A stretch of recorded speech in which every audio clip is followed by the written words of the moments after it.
reduce the cost of doing business. Now, in terms of inflation, it seems that the RBI governor and the majority view was to see stability in inflation reduction. Do you think anything will substantially change from now till February that will merit a delay in a repo rate cut? Sorry, I just needed to switch off my phone, which started ringing suddenly. Well, thank you for the question. I think, the issue is that, of course, this meeting, we found the inflation rate going up to 6.2%, which was very much of a concern.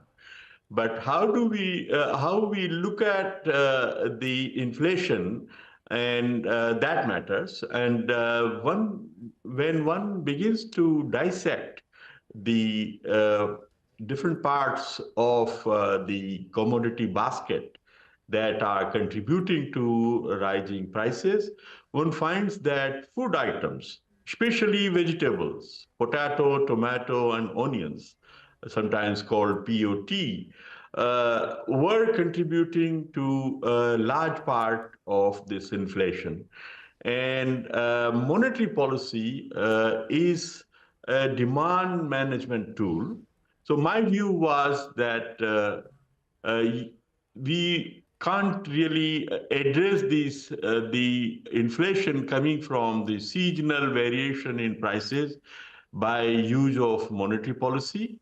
And it is a seasonal mismatch of demand supply, and it has started to ease in November, and I think it will go down further. And if we leave aside the food items, the headline inflation was only 3.1%, which was very much within the range that we look at for the MPC targets.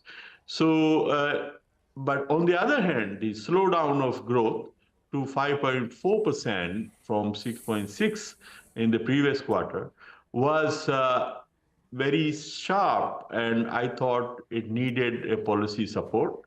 And I thought by bringing down the cost of capital, we could help to incentivize private investment and help in reviving the growth rate, which will also be helping in inflation situation by creating enough supply for some things and create jobs. So creating more demand and helping, the revival of growth. Right. So you had asked and recommended a 25 basis point cut. What would be your forecast for February? Now, all eyes on February. A lot can change between now and February in terms of the geopolitical situation and the inflation situation. But what would be your recommendation at this stage? Well, it's very hard to say how the numbers will play out between now and February. And as we found this time, I mean, compared to the October meeting, there were a number of things which had gone wrong, gone in a reverse direction. For instance, growth slowed down and inflation inched up. So similarly, it would depend upon how the numbers look in February when we meet. And if we see persistence of the slowdown, obviously we will take a call on, bringing down the rates to revive the growth.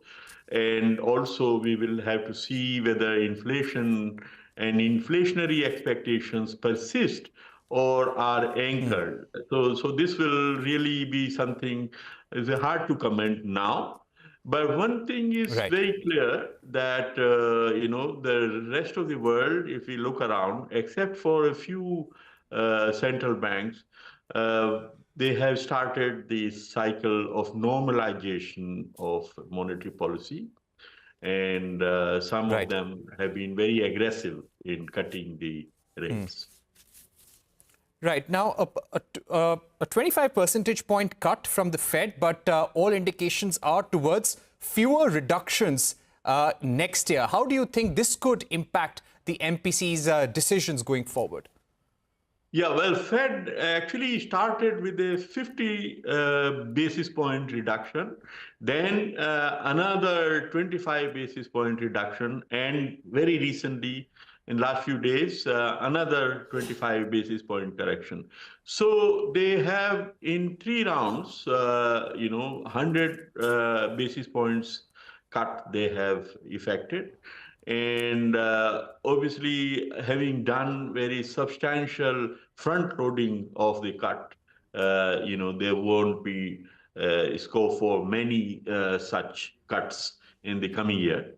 But we have to see the situation, how our own situation is playing out, and the balance between inflation and growth, how it is shaping up.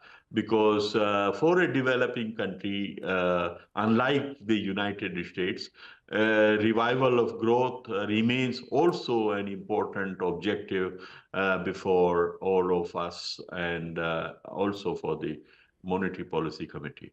Inflation is certainly Right. an important target, but we also consider and keep in mind the growth issue.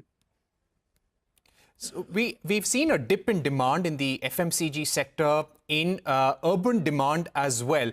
How concerned are you? Do you expect any improvement in overall GDP growth as we close this financial year, and about demand revival from now till February and as we close this fiscal?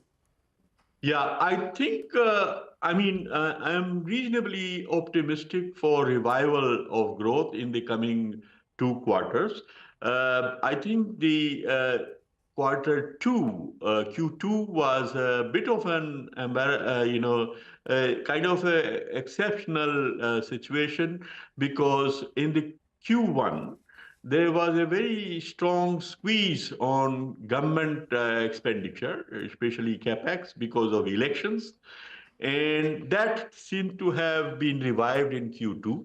And there is generally, what I've seen is a lagged effect of government expenditure and capex on private, investments and consumer demand. So I expect that the revival of government expenditure show up in Q3 and Q4, and hopefully the things will become better in the next time around when we meet, and when the numbers of the third quarters become available. Right. Thank you so much, Mr. Kumar, for joining us and giving us your perspective as to why you had sought a 25 basis point rate cut and how that is absolutely necessary for revival of growth at this stage and to attract investments as well. On that note, we come to the end of News Center. Thank you for watching. Goodbye.